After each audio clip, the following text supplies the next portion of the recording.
इससे भी ज्यादा इन्फ्लुएंस वाले लोग हमारे देश में हैं जो आज भारत को कमजोर कर रहे हैं। इसलिए अब आपको यह बताएंगे कि भारत की राजनीति में भी आज मीर जाफर क्यों ट्रेंड कर रहा है। आज बीजेपी के मीडिया सेल के प्रभारी अमित मालवीय ने 2 पोस्टर्स जारी किए हैं, जिनमें एक कार्टून है जिनमें विपक्ष के नेता राहुल गांधी को लेकर सवाल उठाए गए हैं, उनकी भूमिका पर सवाल है।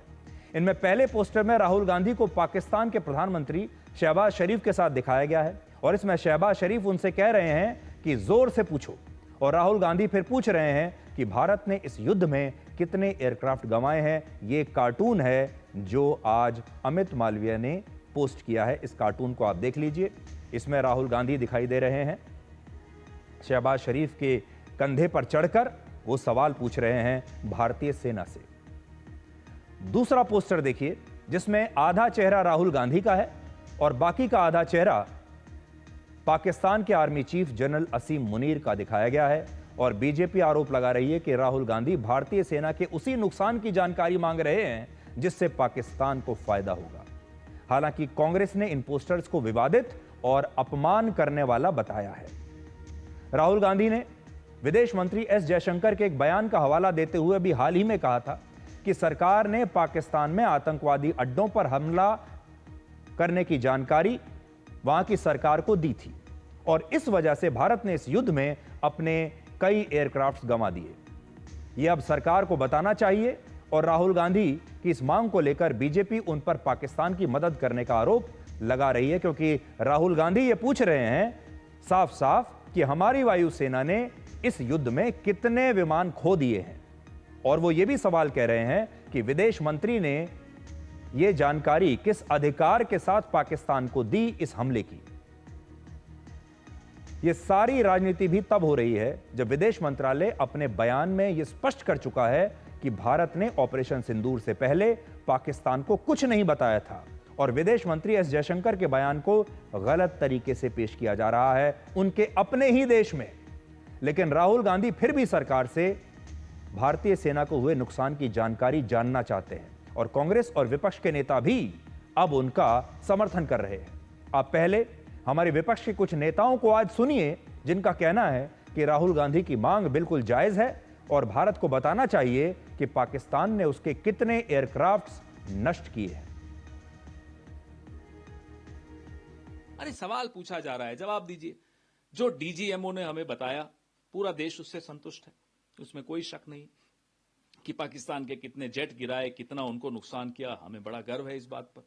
लेकिन इस देश के राजनीतिक नेतृत्व पर हमें भरोसा नहीं है। हम उनसे सवाल पूछेंगे, बार बार पूछेंगे।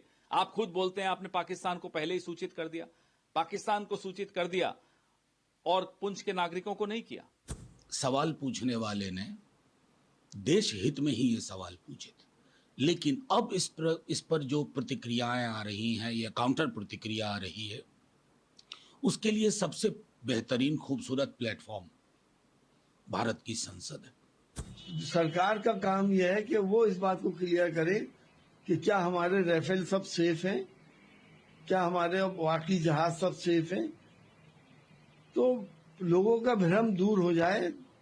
इसमें क्या बुराई है। बीजेपी का आरोप है कि राहुल गांधी और उनके सहयोगी नेता पाकिस्तान के दावे को सही साबित करने के लिए भारत से सबूत मांग रहे हैं और इससे उनकी मंशा पूरे देश को समझ में आ रही है।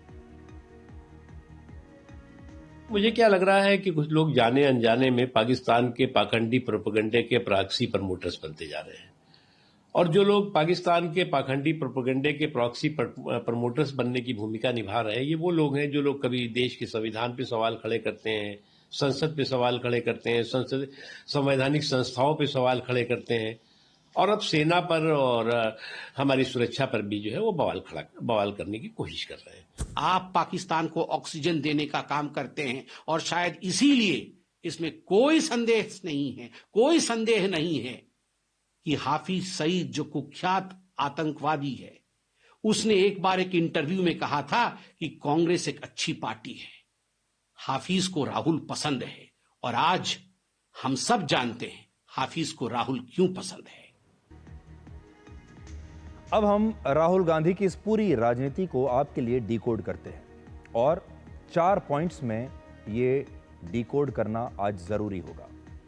तो पहला पॉइंट तो यह है कि विदेश मंत्री एस जयशंकर ने पाकिस्तान में आतंकवादियों के अड्डों पर अटैक करने से पहले नहीं बल्कि बाद में पाकिस्तान को सूचित किया था। और यह बात आप याद रखिएगा, यह बहुत बहुत इंपॉर्टेंट, बहुत महत्वपूर्ण सूचना और बात मैं आपसे कह रहा हूं। विदेश मंत्री ने हमला करने से पहले पाकिस्तान को सूचित नहीं किया था, हमला करने के बाद पाकिस्तान को सूचित किया गया था।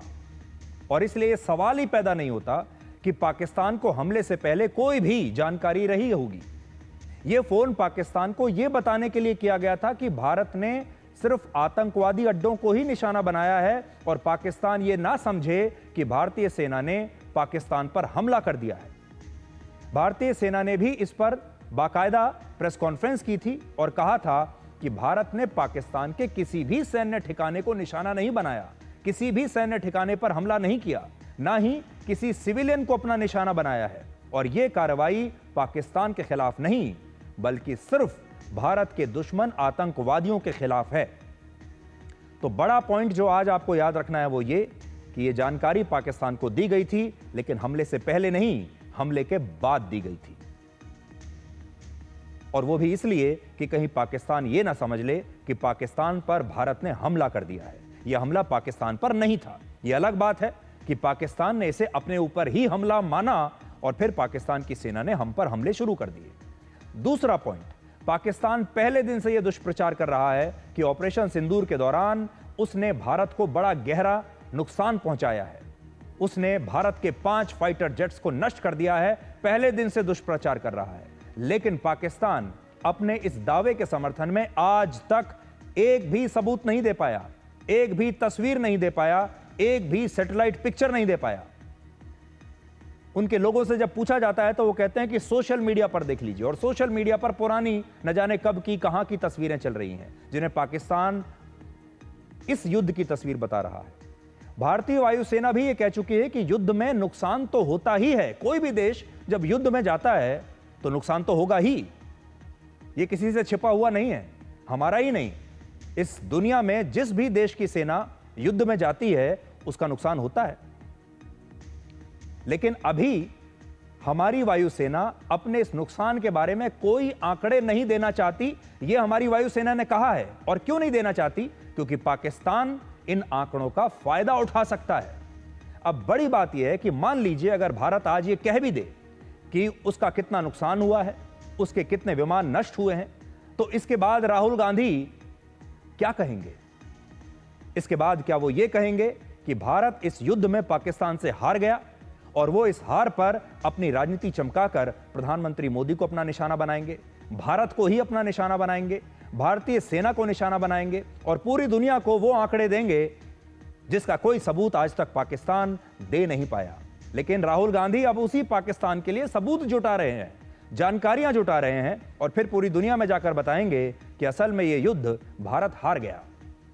और सोचिए, पाकिस्तान और दुनिया में उसकी मदद करने वाले देश भी तो यही चाहते हैं और पाकिस्तान पहले दिन से ही यही दुष्प्रचार कर रहा है।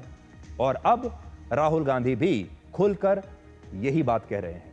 यह आज आपको यह समझना होगा कि किसी युद्ध में एयरक्राफ्ट नष्ट होने से यह साबित नहीं होता कि वो देश उस युद्ध में हार गया है। और आज मैं आपके सामने कुछ उदाहरण लेकर आया हूं। इसी साल जब इजरायल का विरोध करने के लिए यमन के हूती विद्रोही रेड सी में मालवाहक जहाजों को अपना निशाना बना रहे थे, तब अमेरिका ने इन हमलों को रोकने के लिए रेड सी में अपनी सेना को उतार दिया था। इसे अमेरिका ने ऑपरेशन रफ राइडर का नाम दिया था, जो लगभग 1 महीने तक चला और इसमें अमेरिका के 3 एयरक्राफ्ट नष्ट हुए। फिर से सुन लीजिए, अमेरिका के 3 एयरक्राफ्ट नष्ट हो गए, जिनमें एक FA-18 सुपर हॉर्नेट एयरक्राफ्ट है और इस एक विमान की कीमत लगभग 800 करोड़ रुपए है। इसके अलावा हूती विद्रोहियों ने अमेरिका के 7 MQ-9 रीपर ड्रोन्स को भी मार गिराया, जो दुनिया के सबसे महंगे ड्रोन प्लेन्स में से एक हैं और इसकी कीमत 250 करोड़ रुपए से ज्यादा है। अब आप सोच लीजिए, 800 करोड़ का एक विमान, जो कि 3 विमान अमेरिका ने खो दिए, 250 करोड़ के ड्रोन अमेरिका ने खो दिए और इन्हें किसने मार गिराया? हूती विद्रोहियों ने। सोचिए, हूती विद्रोहियों की छोटी सी सेना ने अगर अमेरिका के FA-18 एयरक्राफ्ट को मार गिराया तो क्या इससे यह साबित हो जाएगा कि अमेरिका हूती विद्रोहियों से हार गया? क्या यह साबित हो जाएगा कि ये एयरक्राफ्ट अच्छे नहीं हैं? क्या इससे यह साबित होगा कि 3 विमान नष्ट होने की वजह से हूती के विद्रोहियों ने अमेरिका की इतनी बड़ी सेना को हरा दिया? अमेरिका ने 9/11 हमले के बाद अफगानिस्तान समेत कई देशों में जो वॉर ऑन टेरर छेड़ा था, उसमें अमेरिका के 100 से ज्यादा एयरक्राफ्ट्स नष्ट हुए। 100 से ज्यादा एयरक्राफ्ट्स।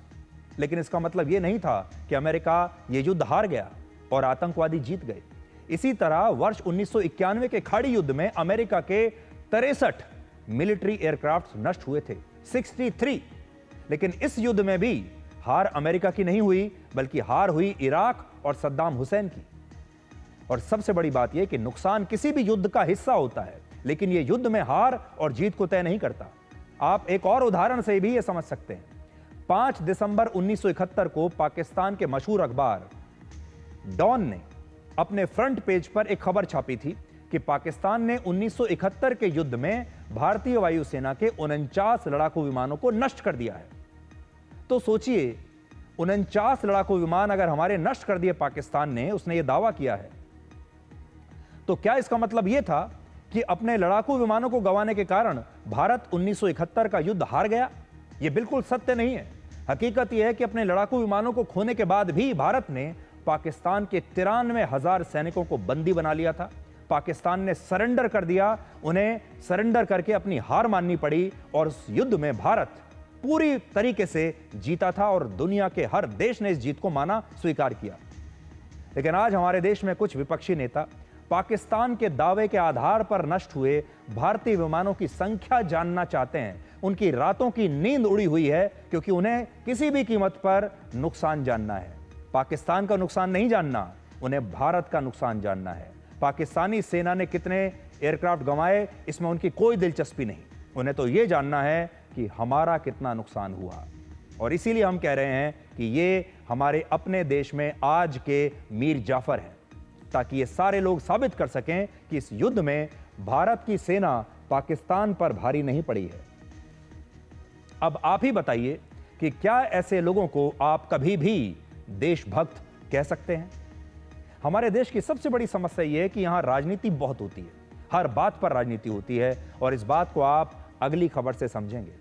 भारत सरकार ने ऑपरेशन सिंदूर की सफलता और पाकिस्तान के दुष्प्रचार को दिखाने के लिए, पूरी दुनिया के सामने पाकिस्तान को एक्सपोज करने के लिए 7 ग्रुप्स का एक सर्वदलीय प्रतिनिधिमंडल बनाया है, जो यूरोप, मिडिल ईस्ट और अफ्रीका क्षेत्र के 32 देशों में जाएगा और भारत की जीत का प्रचार करेगा। बताएगा कि इस युद्ध का जो असली विलेन है वो पाकिस्तान है। लेकिन अब इस पर भी हमारे देश में राजनीति हो रही है। और आज कर्नाटक में एक रैली में कांग्रेस के अध्यक्ष मल्लिकार्जुन खड़गे ने बहुत बड़ी बात कह दी। उन्होंने कहा कि अगर प्रधानमंत्री मोदी की विदेश यात्राओं के बाद भी सरकार को अपना प्रतिनिधिमंडल विदेशों में प्रचार करने के लिए भेजना पड़ रहा है, तो यह भारत की नाकामी है। उन्होंने यह दावा भी किया है कि प्रधानमंत्री मोदी को कश्मीर में बिगड़ती सुरक्षा व्यवस्था के बारे में पहले से ही जानकारी थी और इसीलिए उन्होंने अपना कश्मीर का दौरा रद्द कर दिया था। लेकिन उन्होंने वहां जाने वाले पर्यटकों की सुरक्षा के बारे में सोचा नहीं और उनसे यह जानकारी शेयर नहीं की। ಮೋದಿ ಸರ್ಕಾರ ಅಲ್ಲಿ ಸೆಕ್ಯೂರಿಟಿ ಕೊಟ್ಟಿಲ್ಲ, ಅಲ್ಲಿ ಯಾರು ನೋಡಕ್ ಹೋಗಿದ್ರು ಅವರಿಗೆ ಪೊಲೀಸ್ ಸೆಕ್ಯೂರಿಟಿ ಆಗಲಿ, ಬಾರ್ಡರ್ ಫೋರ್ಸ್ ಆಗಲಿ ಅಥವಾ ಅಲ್ಲಿ ಮಿಲಿಟರಿ ಆಗಲಿ ಅವರಿಗೆ ಸಹಾಯ ಮಾಡಲಿಲ್ಲ। ಅದಕ್ಕಾಗಿ 26 ಜನ ಕೊಲೆ ಅಲ್ಲಿ ಆಯ್ತು। ಆದ್ರೂ ಮೋದಿ ಒಂದು ಮಾತಾಡಲಿಲ್ಲ ಅದರ ಬಗ್ಗೆ। ಮೋದಿ ಬರೇ ತನಗೇನು ಹೇಳಬೇಕು ಅದನ್ನ ಹೇಳ್ಕೊಂಡು ಹೋದ್ರು। ಮತ್ ನಾನು ಒಂದು ಮಾತನ್ನ ಹೇಳಿದ್ದೇನೆ, ಇನ್ನೂವರೆಗೆ ಅದರ ಉತ್ತರವನ್ನ ಬಂದಿಲ್ಲ। ಮೋದಿ ಅವರು 17ನೇ ತಾರೀಕು ಕಾಶ್ಮೀರ್ಗೆ ಹೋಗೋರಿದ್ರು, ಆದ್ರೆ 17ನೇ ತಾರೀಕು ಕಾಶ್ಮೀರ್ಗೆ ನೀವು ಹೋಗಬೇಡಿ ಅಂತ ಹೇಳಿ ಅವರ ಬೇಹುಗಾರಿಕೆ ಅಲ್ಲಿರ್ತಕ್ಕಂಥ ಇಂಟೆಲಿಜೆನ್ಸು ಅವರಿಗೆ ಹೇಳಿದ್ರು, ನೀವು ಹೋಗಬೇಡಿ, ಪಾಕಿಸ್ತಾನದಲ್ಲಿ ಇದು ಕಾಶ್ಮೀರ್ನಲ್ಲಿ ಗಲಾಟೆ ಆಗ್ತದೆ, ಅದಕ್ಕಾಗಿ ದಯವಿಟ್ಟು ನೀವು ಕ್ಯಾನ್ಸಲ್ ಮಾಡಿ ಅಂತ ಹೇಳಿ ಅಲ್ಲಿ ಕ್ಯಾನ್ಸಲ್ ಮಾಡಿಸಿದ್ರು. एक दिन पहले ही पश्चिम बंगाल की मुख्यमंत्री ममता बनर्जी ने भी कहा था कि उनकी पार्टी इस डेलीगेशन में हिस्सा नहीं लेगी, लेकिन अब उन्होंने क्रिकेटर यूसुफ पठान की जगह टीएमसी के महासचिव अभिषेक बनर्जी को इस डेलीगेशन के लिए नॉमिनेट कर दिया है। और विदेश सचिव विक्रम मिस्री ने आज पहलगाम हमले और ऑपरेशन सिंदूर के बाद भारत के रुख को दुनिया के सामने रखने के लिए 3 डेलीगेशंस के साथ इस पर चर्चा की है और उन्हें इसके बारे में ब्रीफ किया है। हम लोग जा रहे हैं फिर वेस्ट अफ्रीका के अलग अलग देश, लाइबेरिया हो, सियरा लियोन हो और उसी के साथ में डेमोक्रेटिक रिपब्लिक ऑफ कॉन्गो हो। ये सभी लोगों का इम्पोर्टेंस यूएन में बहुत बड़ा है। ये अपना एक वजूद यूएन में रखते हैं और मुझे लगता है कि ऐसे देशों को जाकर समझाना और इन सभी देशों से भारत का भी बायलैटरल ट्रेड, बायलैटरल एग्रीमेंट्स बहुत सालों तक चलता है। एक अच्छा रिश्ता भारत का इन सभी देशों से है। आज हम आपको यह भी बताना चाहेंगे कि भारत और पाकिस्तान के बीच 4 दिन के इस युद्ध से सबसे बड़ी सीख भारत को कौन सी मिली है। तो सबसे बड़ी सीख यह है कि युद्ध जीतने के साथ साथ आपको युद्ध जीतते हुए भी दिखना चाहिए और पूरी दुनिया में प्रचार के माध्यम से आपको यह भी यकीन दिलाना होगा कि वाकई में आप ही जीते हैं। यानी युद्ध जीतना तो जरूरी है, लेकिन इस जीत का प्रचार भी उतना ही जरूरी है। ऑपरेशन सिंदूर के नतीजों के बारे में पाकिस्तान ने इतना दुष्प्रचार कर दिया और इतना झूठ बोल दिया कि दुनिया भर में कई लोगों के दिमाग में यह संशय पैदा हो गया कि कहीं इस युद्ध में भारत पर पाकिस्तान का पलड़ा भारी तो नहीं रहा। और हमारे देश के अपने विपक्षी नेता भी इसी शक को और मजबूत कर रहे हैं, क्योंकि इसमें उन्हें अपनी जीत दिखाई दे रही है। बड़ी बात यह है कि भारत की सबसे बड़ी समस्या ये 2.5 फ्रंट है। एक फ्रंट है पाकिस्तान, दूसरा है चीन और आधा फ्रंट जो हमारे अपने देश में खुला हुआ है। और हमारे देश के विपक्षी नेताओं को यह लगता है कि अगर यह साबित हो जाए कि इस युद्ध में भारत कमजोर पड़ गया तो वो इसका फायदा उठाएंगे। भारत के कमजोर होने का मतलब है कि प्रधानमंत्री मोदी कमजोर हो गए और फिर विपक्षी नेता इस पर राजनीति कर सकते हैं। और इसीलिए अगर आप इनडायरेक्टली देखें तो पाकिस्तान की जीत में अपनी जीत देख रहे हैं। और शायद प्रचार को ध्यान में रखते हुए भारत सरकार ने देश के 59 संसद सदस्यों के 7 डेलीगेशंस को 32 देशों में भेजने का फैसला किया है, ताकि हम ये बता सकें कि इस एपिसोड का खलनायक पाकिस्तान है और भारतीय सेना कैसे पाकिस्तानी सेना पर भारी पड़ी। असल में भारत ने युद्ध तो जीत लिया, लेकिन इसका प्रचार नहीं किया। और पाकिस्तान जैसे देश युद्ध हार कर भी दुष्प्रचार करके यह साबित करने की कोशिश करते हैं कि वो जीत गए।